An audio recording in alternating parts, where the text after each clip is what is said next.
Goedemiddag, het is intussen een minuut of 2 over 1. We zitten al een paar uur ver in dag 1 van de Studio Shift van dit jaar. Dag 1 van 2 dagen. En het komende uur gaat, denk ik, bijzonder interessant worden. Het gaat een uur worden om je aandacht wel bij te houden, denk ik ook. Want we gaan switchen naar het Engels zometeen. Dat heeft zijn redenen. Maar het gaat een interessant uur zijn. Het heet Always Day One. En simpel gezegd, het gaat over insights rond hoe tech titans zoals Amazon gaan voor world domination. Om zo maar te zeggen, how the tech titans plan to stay on top forever. En daarvoor hebben we ook Maarten in de studio. Maar we gaan al direct het Engels doen, hè, Maarten. Good afternoon, how are you? I am good, thanks. Chief of Staff at In The Pocket. That's a very short introduction. Can you introduce yourself a little bit more than that? Yeah, sure. So I'm Martin. I'm part of the management team of In The Pocket. And as Chief of Staff, I have a very generalistic, holistic role. But part of that is making sure that our management team and the leadership group functions well. And very often I'm in the lead of strategic initiatives for our organization. Mm-hmm. For this hour of Always Day One, you've brought along a wonderful guest. Yeah, for sure. That is Alex Kantrowitz. Good afternoon and welcome. Good afternoon. Great to be here. Yeah, it's nice to have you. Tell me why you invited Alex. It sounds negative, but that's not how I meant it. You know, it's not like, tell me why did you invite Alex at Studio Shift? It was an easy choice because actually we've chosen Alex because we believe that probably there aren't that much people in the whole world that know the tech giants as well as Alex does. He's been very close with them, and I was in Silicon Valley myself, and it's easy to digest some of the information out there, but Alex is really at the pulse of these organizations.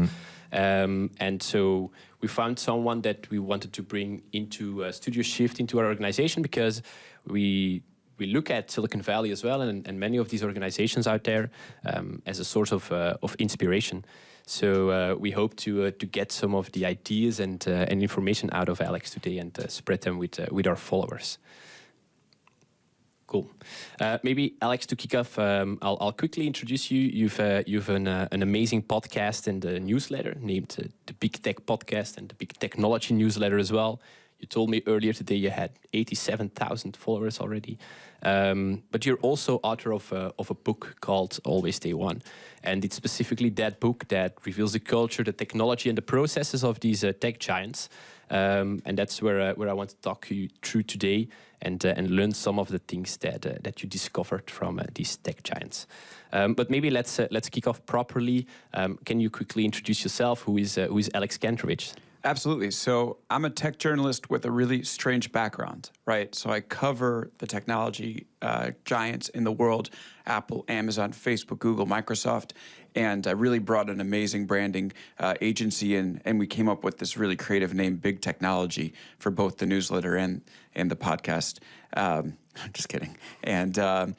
And so the reason why my background's weird is because I studied labor relations in college, not journalism. I didn't learn to code. I learned how do organizations work, how do management and workers relate, which I think ultimately everything that we see in the business world is downstream of culture. And it's always been a focus of mine. And, I put that kind of in the back burner for a while as I wanted to discover, the businesses and the operations of the tech giants. And then it just came back. I couldn't, stop paying attention to the fact that these companies have very unique cultures, very unique ways that they're led. They use really interesting technology. And that's what's helped them, again, stay on top. And their plan is to stay on top forever. So that background led me to the work, and it's been really interesting to explore the tech giants in a way that I don't think is really covered too often in our tech press today. I fully agree. I think probably many people are jealous or consider you have kind of a privileged job. I asked you earlier as well, like, show me your contacts list, because probably most of the CEOs of these tech giants are in there. And I was wondering, like, how do you manage to get all of this information? Like, what's your secret sauce? How come you get into a room with Mark Zuckerberg and he tells you the secrets of how he organizes his company? Yeah, I think one of the cool things about journalism is your work is out there for public consumption. And so people can see, they can read, they can listen, and they can see what you're up to. They can see how you look at the world. And you can't really hide anything back because you put the work out there. And so why do I think people are speaking with me? I think probably they see that the work is balanced, And that, I, again, coming from the background that I have, looking at the cultures, I don't think they're asked about that too often. And I think that if you're running a company, you know that the culture you build is critical to your success. And when someone with, who knows your company, who studied this stuff, comes in and says, explain it to me, that's a great time to play ball and speak. Nice, cool. I made reference to your book. So it's called Always Day One, How the Tech Giants Plan to Stay on Top Forever. Probably quite a lot of the listeners will understand what the quote Always Day One means, but I'm curious, could you maybe explain where does it come from, and what's the story behind the reason you've chosen this quote from Jeff Bezos? Yeah, so Jeff Bezos and Amazon talks always about how it's always day one, and they have day one everywhere. There's the headquarters of the company is called the Day One building.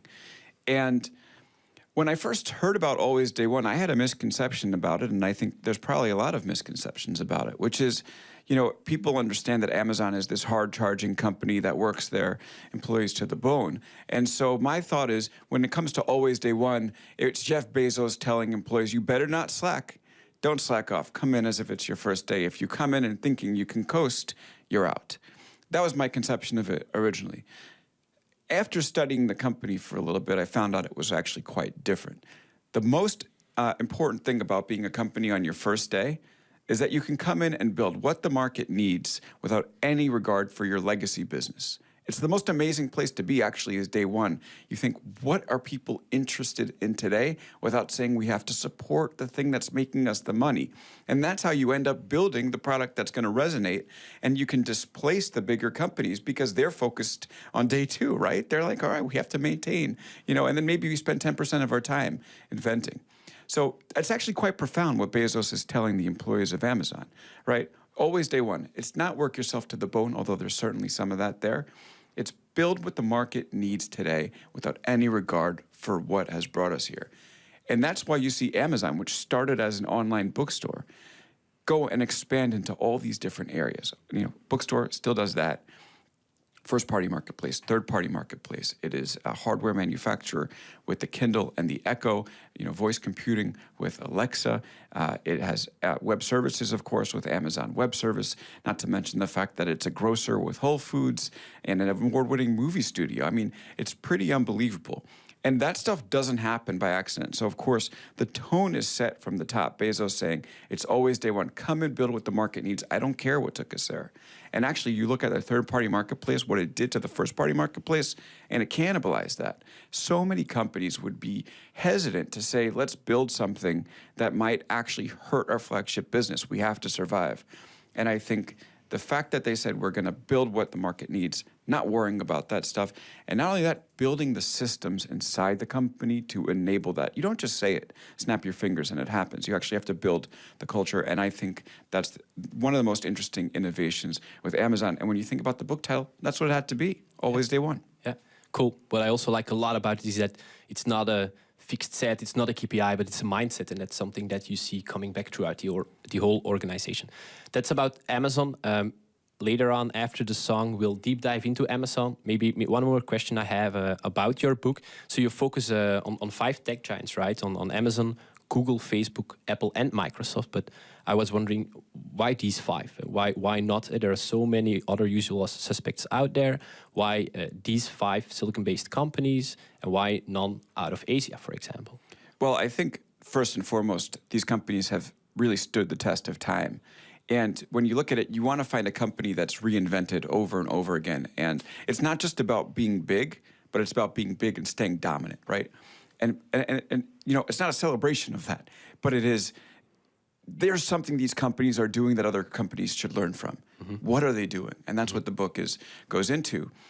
Now, we considered a bunch of other companies in the beginning, right? We looked at Netflix, we looked at Uber, we looked at Twitter, and all of them had a reason why I thought, okay, there's a disqualification here. Mm-hmm. Netflix, I don't think Netflix is a technology company. I know Netflix PR might write me about this, but they're an entertainment company. Mm-hmm. All right, they're the same as Disney, and we've seen the stock market treat them that way. Uber has a terrible culture, and you can see that where they're still not profitable, their stock has tanked. So there were obvious no. Twitter is obviously a disaster. We don't need to go too deep into that. You know, the list goes on.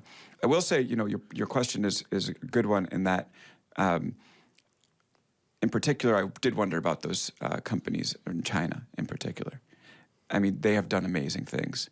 And, you know, maybe that is the next book. You know, how have they built? Cool. Yeah, looking forward to that one already.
Find myself by the sea in another's company by the sea.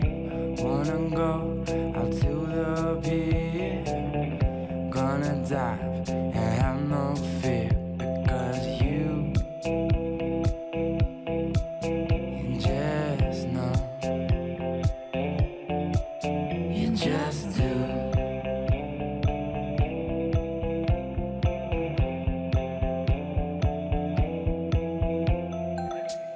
Watch things on VCRs with me and talking about big love. I think we're superstars. You say you think we are the best thing, but you just know, you just do. All right, so right before the song, Alex, we talked about your book, where the title came from. But now I want to deep dive into one of the tech giants you've picked out in the book, and that's Amazon. What you found that sets the company apart is a culture of what you call a culture of invention. And there's a certain moment in time I consider very important, which is June 9, 2004. Probably you remember the moment better than I do, but it's that day that Jeff Bezos banned PowerPoint, right? And from then on, a concept of 6-pagers came to life, and actually I think that was kind of the fuel that built the organization that there is today. But could you maybe talk us through the concept of these 6-pagers, explain what they do, and how you think that is at the core of Amazon's stronghold? Okay, and so this is an important point to make off the bat. We talk about always day one, right? That is the vision at the top. That is the value, right? Come and build today and don't spend time thinking about the legacy. What can we build that the market needs, right? That's a very broad value that you might want to share with folks. But there are structures you need to put in place in order to make that happen. You can't just say, build as if it's your first day and have everybody go off and do it. No, you actually have to build a culture that can enable that. And so what's the most important thing of inventing what the market needs? Well, you need people to come up with ideas for inventions so that you can actually reinvent, right? And there's a misconception that Jeff Bezos has lots of great ideas, right? I give him credit, but there's this misconception that Bezos is this visionary that's come up with every idea that Amazon has, and that his, underlings have just gone ahead and executed for it. Actually, what he's done is built a culture that is meant to circulate the ideas through the company, and no matter where they come from, get them to management in a way that's going to make, give them the ability to actually be created. Let management get this thumbs up and thumbs down. So how do you effectively circulate ideas? How do you make sure that when someone has an idea to build something new, they've thought it through? So you could do it one way, which is PowerPoint. Everybody loves PowerPoint, right? Mm-hmm. And a PowerPoint is good because it's a sales enablement tool, right? You put a bunch of bullets up on the slide. You haven't really thought through exactly what you're going to do, all of the potential pitfalls and victories you might find. And you have it up there on the screen. You have an captive audience in front of you, because that's really what they are. They're captive. And you say, okay, let's talk, about this idea. And then you kind of BS your way through the slide most often, right? Some people actually use it effectively, but when it comes to PowerPoint, most often it's people just saying, I kind of think we'll connect this way. We'll figure that out later. The thing about writing something down as opposed to putting it on a slide is you need to think things through. And I'll say this. I write for a living. It's the most painful thing. It's a terrible decision as a career because it hurts. And the reason why it hurts is you really need to figure out exactly how something works, how ideas connect together. You cannot gloss over that important connective tissue. And when you write something down, you're really going to understand, how it might work when it comes to fruition. And so on that date, Bezos says, we're banning PowerPoint and Amazon. If you have an idea for me, right? Because this company is all going to be about reinventing itself through new ideas. I don't want you to BS. I want to know exactly how it's going to work in your mind and make sure that the connective tissue is there, that you've thought out every scenario. And so instead of saying we're going to PowerPoint, he says, write it down. And what Amazon does, and it still exists till today, is that if you have an idea for a new project, a new initiative, a new invention, you write it down in 6 pages, right? And then you bring it to a meeting. And the beginning of the meeting, it's silent. Everybody sits down with the 6 pages in front of them. You don't have the luxury of talking through and trying to make that salesy presentation. It all has to be there in the document. So sometimes 15 minutes, a half hour, 45 minutes of silence, people reading through your document, making notes. And it has to be well written. No skips, right? You can't skip any logical bridges because everyone's going to see it. And then you call the meeting to action. And then people have a chance to actually comb through the ideas. And it's a way of making sure that the things that Amazon does built, are well thought out, concrete, and have a chance to work. And I happen to think it's fascinating and something that, companies beyond Amazon have been trying, which is pretty cool. I agree. I think it's a super fascinating way of cutting crap out of the organization and focusing on quality and surfacing quality and innovation. Well said. Thanks.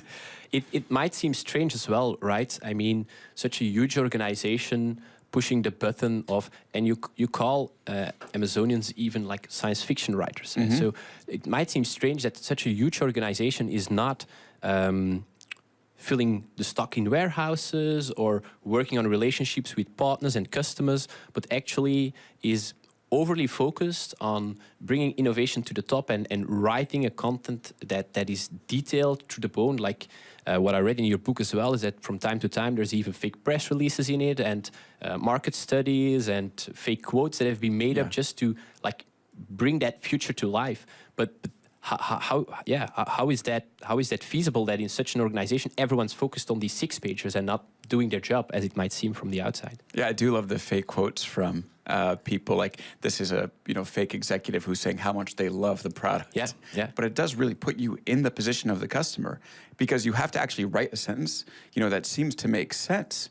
As a customer was saying, and it really makes you think about how the actual people, the end users that might be using it. So I actually really love, those fake press releases. Yeah. Okay, but now to your actual question, which is about how do you actually spend time doing this? Where do they find the time? Great question, because if companies are implementing what I've said up until this point, they will definitely fail, right? The always day one mindset, I'm interested in ideas, okay, that's good. But the key question is, where do you find the time? How do you make time for your company to invent. And I really break it down in the book. There's these two different types of work, right? One is idea work. That's anything involved in coming up with new ideas. And the other is execution work, anything involved with supporting existing products. So we've actually gone through a few different evolutions in terms of the ratio of idea work to execution work in companies. The industrial age, all of the work that we were doing, execution work. You had one person at the very beginning of the factory say, all right, we're going to make widgets. And then you'd have a widget factory, right? Everybody would spend their entire day executing, making sure, okay, I'm going to build those widgets, turn those knobs, make sure those dials, stamp the product out, exactly. And that was your day. Then we moved into the knowledge economy in the 70s, where all of a sudden it was, we're making things based off of our knowledge, so worker ideas matter more. The only problem is we spend so much time on execution work in the knowledge economy that we can't really invent so often. And that's why, we've now, and as our economy speeds up, seen the average time on the S&P 500 go from 75 years last century to about 15 years this. Right? It's because you just can't keep up with the pace of invention. You don't have the capacity to build those new things.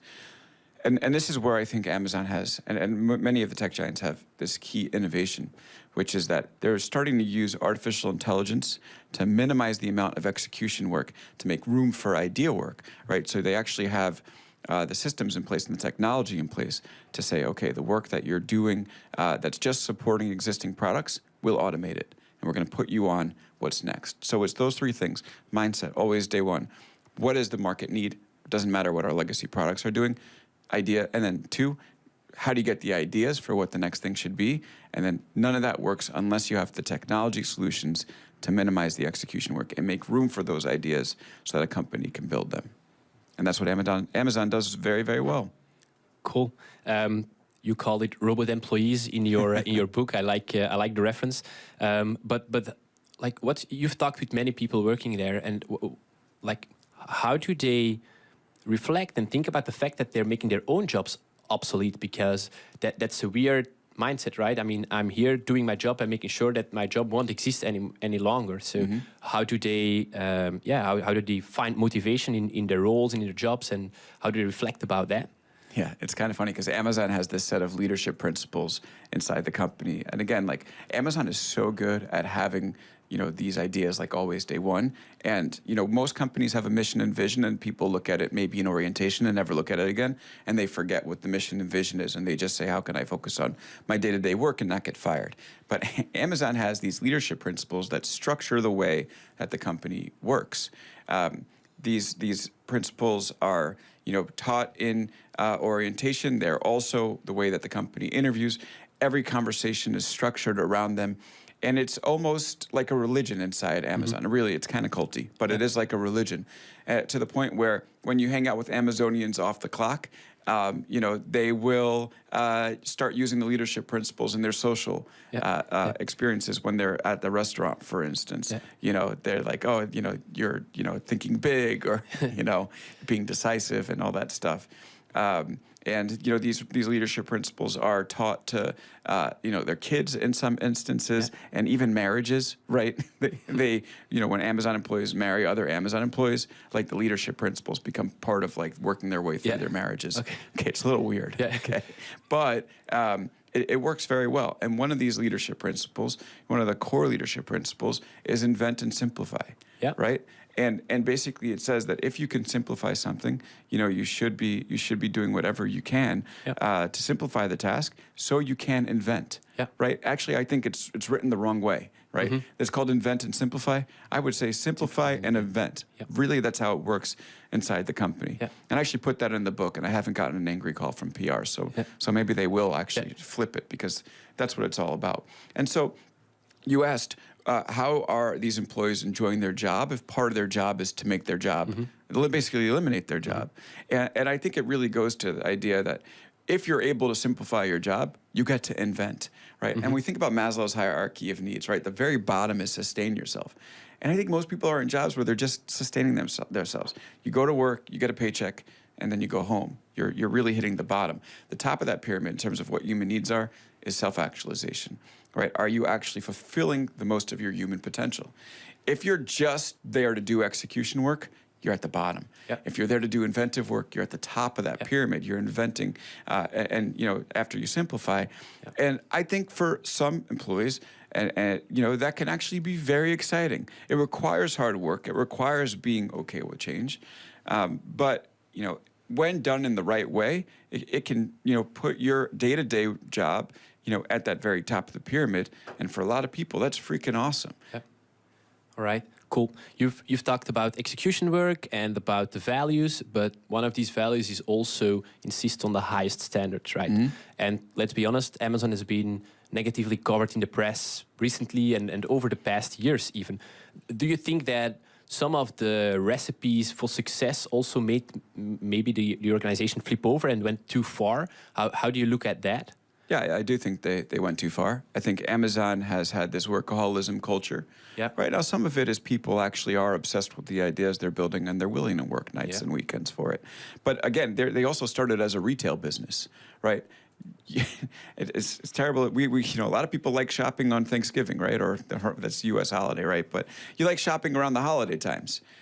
The retail needs to stay up. Because if it breaks during the holiday time, those are big, days of shopping that just go offline. You can't really take vacation during that.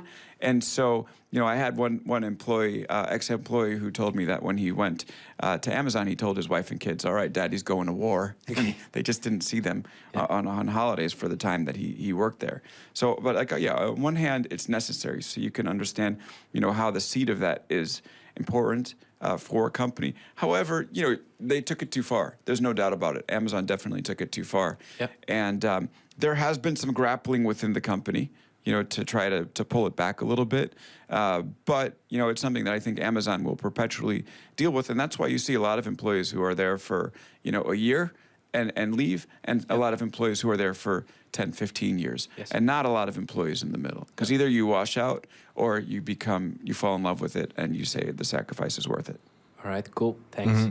It's incredible hearing you both talk about everything. I think you could go on until 8 p.m. tonight, probably, if I let you both. For sure. But we've got a lot of stuff to get through before 2 o'clock. The first is a song that you picked, Maarten. Sure. A couple of minutes of music. What song is it? Lovebirds, I assume, yeah. It's a song that I got to know through my friends, and actually it reminds me of a festival in the south of France, in Sète, worldwide festival, where they played this song at 4 or 5 p.m. during sunset, and so it always puts me back on the beach in France when I hear the song. All right. Friends that teach you new music? Yeah. Some of the very best friends there are. Always a good thing. I Want You in My Soul.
Future's something we can barely see.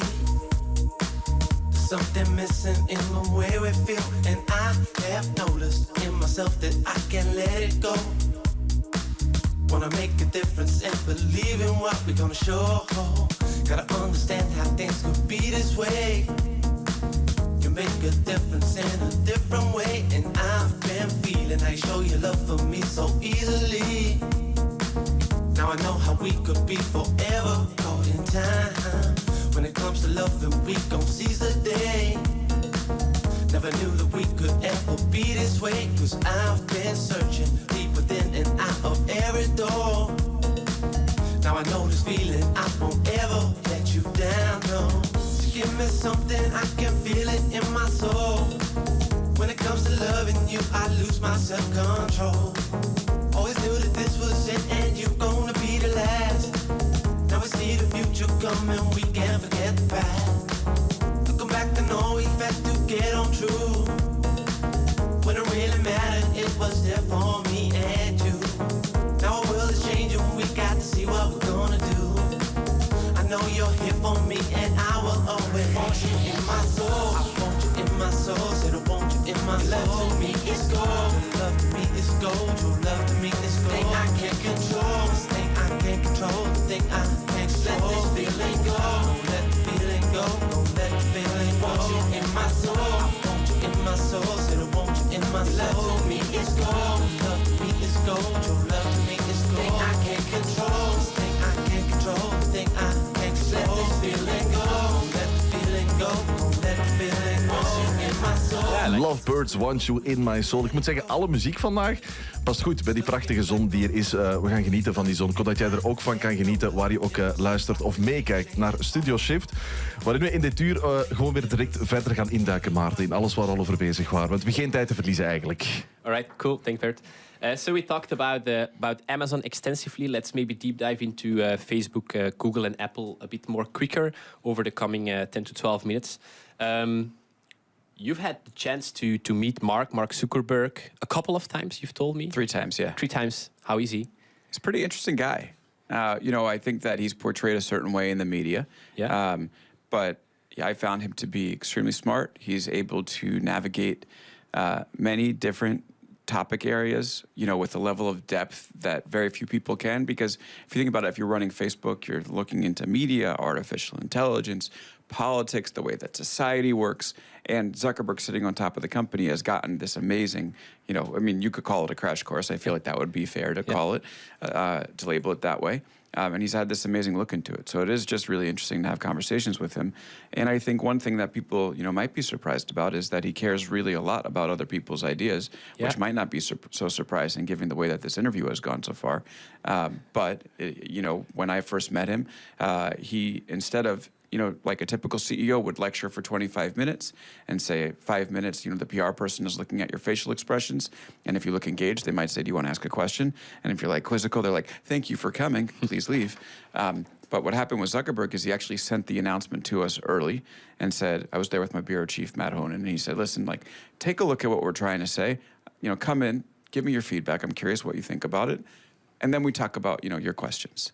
And I've never really seen CEOs do that before, but Zuckerberg did, which, if you think about the context of what we talked about, the interest in different ideas, the interest in, being able to, get out of the places that you might be stuck and the typical way of doing business, you can see why Facebook, in the most difficult place to innovate in tech and stay relevant in tech, which is social media, has stayed relevant for so long.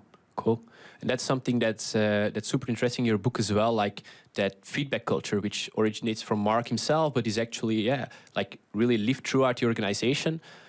It's fair to say probably that somewhere along the way, some things missed as well in that feedback culture, right? Like they've been in bad press coverage, but we also know what went wrong with the elections in 2016. So could you maybe pinpoint what was missing in that feedback culture from Facebook? Absolutely. So a feedback culture is amazing, right? It just depends on who you listen to, right? And so I think through the years, Facebook and Zuckerberg has listened to techno-optimists, people who believe in technology's power for good. Yeah. There was always this belief that if you connected people, that was a de facto good thing for the world, and Facebook's executives have written about that. And that enabled them to reinvent over and over, to, go from desktop to mobile and, think about ways to go from, friends and family to a, broader news feed. And of course, they're starting to deal with the fallout of that, today. But unfortunately, what happened was the company did not listen to a lot of people with negative views of technology, or more, precisely, people who were skeptical about where these products could lead. And they missed those total blind spots. And that's where you start to see some of the devastating impacts of, what the Facebook product could do to societies. And it really optimizes for a lot of negative type of emotion and outrage. And, over time, they've brought some of those people in. But I think that that's definitely still, a work in progress. Yeah, cool. Last year, I think it was October 21, the company changed its name to Meta, right? You address the last couple of pages in your book on the chapter on the next reinvention of Facebook. But like, what does the future hold for Meta and the metaverse in general? Like, you're so close to this organization. Like, what do you think we should expect from Meta in the near future? Well, it's interesting. The metaverse reinvention, Facebook's push into the metaverse, a lot of people think it's about, their belief that virtual reality is going to be the next big format. And yes, of course, there's a belief there, but there's also like this it's a wish. It's a dream for them. And here's why. Facebook has always lived as a website in someone else's browser, as an app inside someone else's phone. And that has caused the company to lose a ton of control and actually done meaningful damage to their business. And you see that with the way that Apple has put those little bubbles up that says, ask app not to track. That's really destroyed Facebook's ability to measure whether their ads are working. And the company says it's going to be a $10 billion hit this year alone, right? That's massive. And when it comes to virtual reality, if you build your operating system, you exist outside of the confines of those other companies, and you start to control your destiny. And I think when I was with Zuckerberg, I saw that interest in saying, we want to have our own operating system. And he starts telling me a little bit about the ways that he believes that current operating systems don't do justice to the human experience. So here's one example. When you want to hang out with someone, you pick the person you want to hang out with first, and then the activity. Hey, let's hang out Tuesday. What should we do? On the phone, it's not a social experience at all. You pick the activity. I want to open Facebook, then the person. And I think that Zuckerberg has these ideas of how you could structure an operating system, to make it a more natural experience, A, and then B, to get Facebook the heck out of Apple and Google's, basically realms, so it can start to control its own destiny a little bit. So I think that's why they're trying to move into the metaverse. And they're probably trying to do it a little quicker than they should be, right? It doesn't seem like virtual reality is this technology that's going to be mass adopted this year or next year or the year after that or the year after that, maybe 5 years down the road. We start to see that happen, and who knows exactly how that's going to go. But for Facebook's sake, it better work, because now in this quest to get outside of the realm of Apple and Google, they've put all their chips into the middle, into the metaverse, and if it doesn't work out, they're screwed. Yeah, for sure. And still, I think it's super inspirational to see the changes they've made, and I'm really looking forward to what that future might behold. Yeah, like the always day one thing, right? They're like, what are we going to build that the market needs next? Also, yes. There's only one way to do it, and it's to reinvent. Yeah. Otherwise, you get left behind. Yeah. That's Facebook. Let's maybe quickly tap into Google, because I have some interesting questions about Apple as well for you, because your chapter on Apple is not what I would have expected it to be. Stay tuned.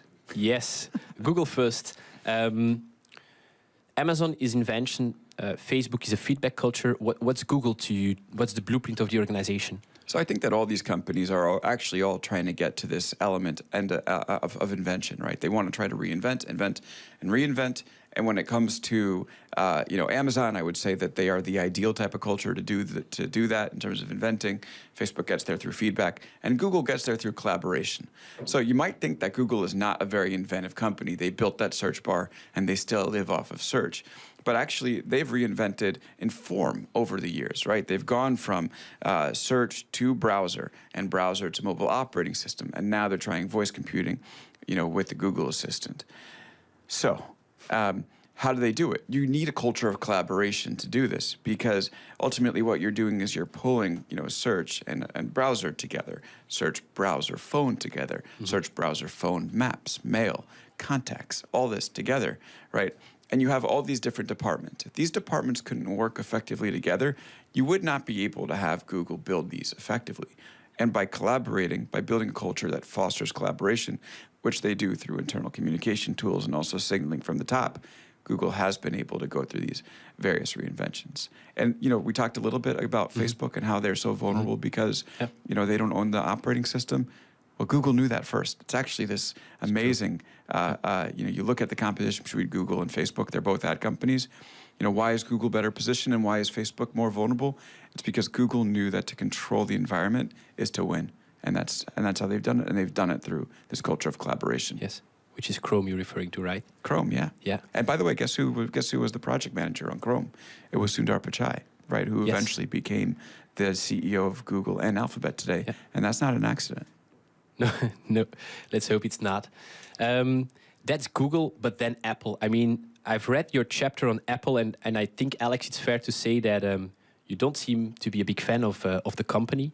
You refer to the company as being built on a blueprint for a visionary leader that's no longer there, right? Mm-hmm. Could you elaborate a bit on that? Like, why are you so skeptical on the organization, which is, and I checked this morning, still the highest value to $1.7 trillion, still the highest market cap out there. Yeah, I mean, I don't want to insult 1.7 trillion, but it was 3 trillion like 3 weeks ago. So, but to talk about their culture, right? Bezos has built this this culture, even that he's gone, right? The company is still in really good position to invent and reinvent. Because again, he cared about what other people think. Apple was built to take Steve Jobs' ideas and bring them into action. And it's actually a testament to like the generational genius of Steve Jobs that they were able to do that. I mean, it's unbelievable. Now, unfortunately, Jobs is gone. And so what do you have? You have a culture that's a culture of refinement, not one of invention. And so actually, I think since Steve Jobs has died, Apple has just been refining his ideas. And when they try to come up with new ones, they fail. And what am I talking about? And people like to get on me about this, and they say, well, AirPods and the watch, right? Those are in their own right Fortune 50 companies. But these are effectively, you wouldn't use the AirPods if you're not an iPhone user, and you wouldn't use the watch if you're not an iPhone user. So I feel like these are extended refinements of those products. And so the fact is that we've talked throughout this entire last 40 minutes about what it takes to invent. What do you need? The mindset that we have, what got us here today, might not be what gets us there tomorrow. You need a culture that lets ideas circulate. You need technology that makes room for those ideas. Apple has none of that. Apple says what got us here today, the iPhone, is going to get us to tomorrow, right? The company is an iPhone company. And again, those refinements I talk about are all about iPhone, right? They do not have ideas travel. Every division is in a silo inside Apple, right? If you work on artificial intelligence for the Face ID, you can't speak to the engineer working on artificial intelligence for what their self-driving car project, even though they're both using computer vision. I mean, what type of sense, does that make? And their internal technology is garbage. Yeah, just gonna say it. It's true. Speak to anybody about who's worked in the IS&T division of Apple or who's tried to work with them, and they're pulling their hair out from this experience. And I think that not many designers at In the Pocket will be happy with what you're saying about the company right now. I mean, shout out to the design team. It's done a great job. But I'm looking at this less in terms of how does the next iPhone look. And by the way, I am an Apple user, Apple customer. So but there's no hypocrisy here, and I'll tell you why. Because I'm looking at what happens. The entire business world right now is a business world that must anticipate shifts in the way that we do business and the way that we experience computing, right? And so you think about it, like if you built for desktop, right, and you only cared about desktop, you'd be Microsoft in the lost decade. The only way that they stayed relevant was to reinvent and actually say our core product, which was a desktop operating system, we're ready to cannibalize it right now. And we have to change our culture to do it. And Apple doesn't have that now. So I think they're going to be in great shape as long as the iPhone is going to be, this flagship product and the key technology. But they've really struggled when it comes to moving into different formats. I'm talking about augmented reality. We haven't seen their glasses. I'm talking about voice computing. Does anybody listening own a HomePod? And if you do, is it anything more than a paperweight? I'll tell you, Apple's discontinued it or, severely sidelined it. And then I'm talking about the self-driving car. which Apple's been working on for more than half a decade, you know, and still isn't anywhere. And that is a culture thing. And we could stay here for hours, and I could tell you stories about why the culture is broken and has not enabled these products to come to fruition. But I know, you know, we have limited time. But I would like to, so maybe I come back next year and we do a full hour on the HomePod in the car. Maybe as a wrap up on this one, you seem not to be the only one believing that, because you've met Steve Wozniak. Yeah. And he supported your point of view, right? Yeah, I mean, Woz is an interesting cat. He is the co-founder of Apple, and he's always had disputes about the way that Apple, you know, works, right? He's said Apple should be open. Steve Jobs says closed. Okay, turns out that Jobs was right about that one.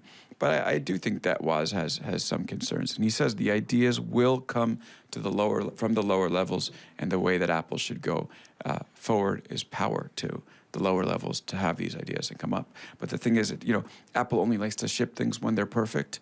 We just don't live in that world anymore. You have to be willing to say the perfect is the enemy of the good, and say our customers will appreciate this and we're going to learn from them, as opposed to we're right and we're right because of our CEO is right. It just doesn't work anymore. A lot of good one-liners coming out of you today, I believe. Also, I thought about buying a HomePod a couple of times, but I never got around to it. So can't give you any feedback. There's a reason for that.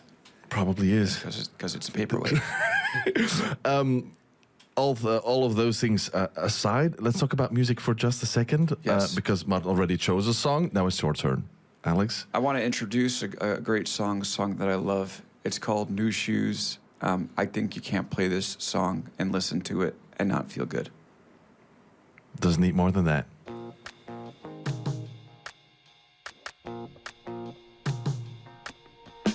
Woke up cold one Tuesday. I'm looking tired and feeling quite sick. I felt like there was something missing in my day-to-day life. So I quickly opened the wardrobe, pulled out some jeans and a t-shirt that seemed clean, topped it off with a pair of old shoes that were ripped around the seams. And I thought, these shoes just don't suit me. Hey, I put some new shoes on and suddenly everything's right. I said, hey, I put some new shoes on and everybody's smiling. It's so inviting. No short on money but long on time.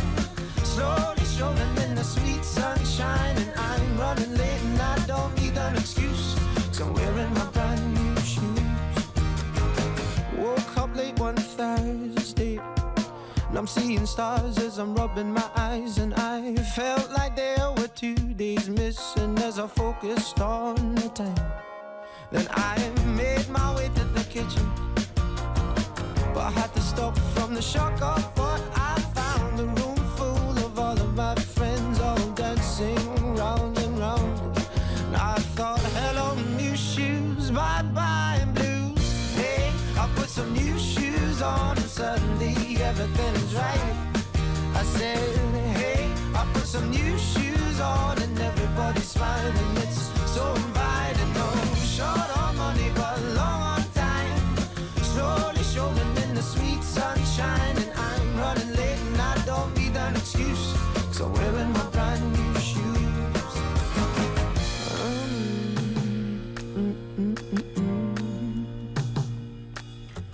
Take me wandering through these streets where bright lights and angels meet.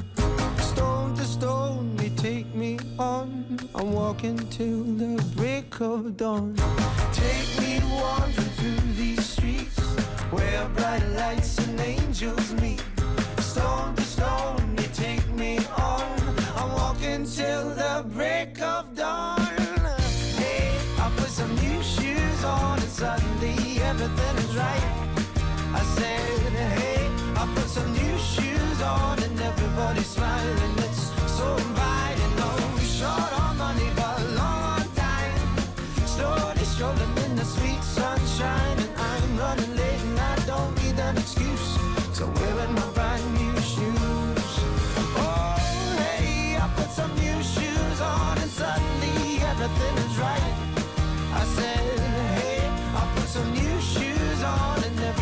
it's fine and it's so inviting. Oh, short on money but long on time. Slowly strolling in the sweet sunshine, and I'm running late and I don't need an excuse, 'cause I'm wearing my brand new shoes. Ik voel me inderdaad goed nu. I feel good after this song. I was about to say, Bert, I mean, are we not all uplifted after listening to that? Absolutely. I feel but awesome. I do have some sad news. Well, sad news. Sadly, time is running out, so we're going to have to wrap it up a little bit. Okay, cool. Well, maybe let's introduce a lightning round. I have 4 questions for you, and we'll go in a speed pace through them. First of all, from what I understand, the collaboration culture at Google is its true DNA, what makes the company stand apart. But how is the remote and the COVID crisis impacting that collaboration culture? Well, Google's collaboration culture is actually built for the internet, right? All of the things, the collaboration tools I'm talking about, the Google email, well, I'll give a few. The Google email list, the internal questions and answers, the open Google Drives, which is all stuff that I go into in the book. That was built for, it was built digitally, which means it's perfect for remote work. So actually, I think Google's culture will not be hurt too much by remote work, but that's, predicated on the belief, if you believe it, that remote work won't hurt culture. And I have to say, I am skeptical of that. I think that, some hybrid is good, but it's really tough to build company culture if everybody is at home. Fully agree on that one. Second question. I'm going to get angry emails. Second question. I think it's fair to say that much of the secret sauce of the tech giants has been decoded, right? I mean, your book is the best example of that. Many organizations use it. When I look at In the Pocket, I saw so many cases coming back in how to reorganize our organization, how our governance looks like. And yet still at schools and universities, people are not taught about these principles. What's wrong? Well, I think that I wrote this book not for the tech giants. I mean, if they want to read it, they can read it. But this is for everybody else to learn from their systems. And as I wrote it, I really started to really believe, and I still believe this now, that this stuff can most benefit government, nonprofits, education systems, who need this sort of culture and inventive mindset in order to better achieve their missions. Right? We need these companies and these organizations, to be successful, to better lift up society. And, I worked for the government for 2 years at the start of my career. And let me tell you something. I mean, if the government worked on being more efficient and being more inventive, as opposed to what it exists now, which is, unfortunately very bureaucratic and operating out of position of fear, we'd be much better off. They'd be better off. The employees would like it more, and our society could benefit a lot too. Cool. Let's hope they tuned in over the past. Oh, hour. and I actually did a talk to a government agency. Yeah.